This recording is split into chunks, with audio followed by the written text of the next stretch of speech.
Hi, folks. I hope today is going good for you. Today I'm planning to talk about graduation, and I know that Emily Forrest, her graduation day is today, March 8th, and then Jackson we're going to recognize during our live stream on Sunday. And just the Forrest family will be with us, with me during worship, and me and Mike, and we're glad that they can be with us, and we can give him the quilt from Jackson, the quilt from the ladies, and we can celebrate him a little bit. And it's such a strange year, isn't it? And just trying to be able to give them their honor due as they've worked so hard to get through do the things for to get to the point of graduating from high school. So much has been taken from our senior class this year, but we're thankful for them and for who they are for us, and we do pray the best for them as they go out into the world. And I wanted to just share with you, some of you may have read Words for the Class of 2020 by Mark Shield.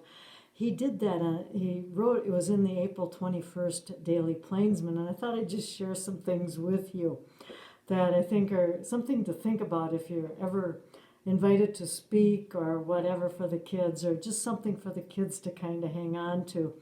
But anyhow, Franklin Delano Roosevelt gave this kind of counsel to people who do commencement speeches. Be sincere, be brief, and be seated.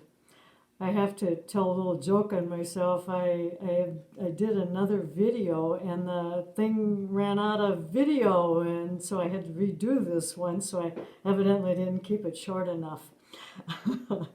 And then Mark Shield says, my own favorite opener to assure those present that they would not be subject to a filibuster was this.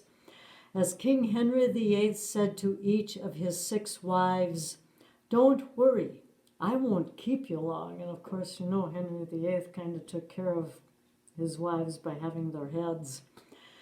And then he said that by keeping your speeches short, nobody will ever say to you, boy, that was really a good speech, but it was too short.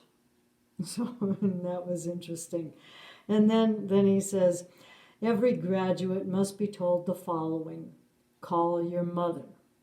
We're not talking email or text messaging, he said. So hopefully Emily and Jackson will continue to call their mother even beyond whatever education you do. And then finally he says, we should all be reminded of our responsibility to one another and our debt to those who always went before us.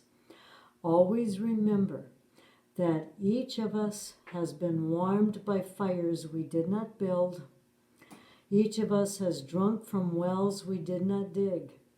We owe no less to those who come after us, and together we can do even better. It says happy graduation at the end of that. So that's I think has some good points for it, for both my sermon for Sunday for Jackson and for the rest of us. Of course, it's Mother's Day. We add that to it too. So yeah, we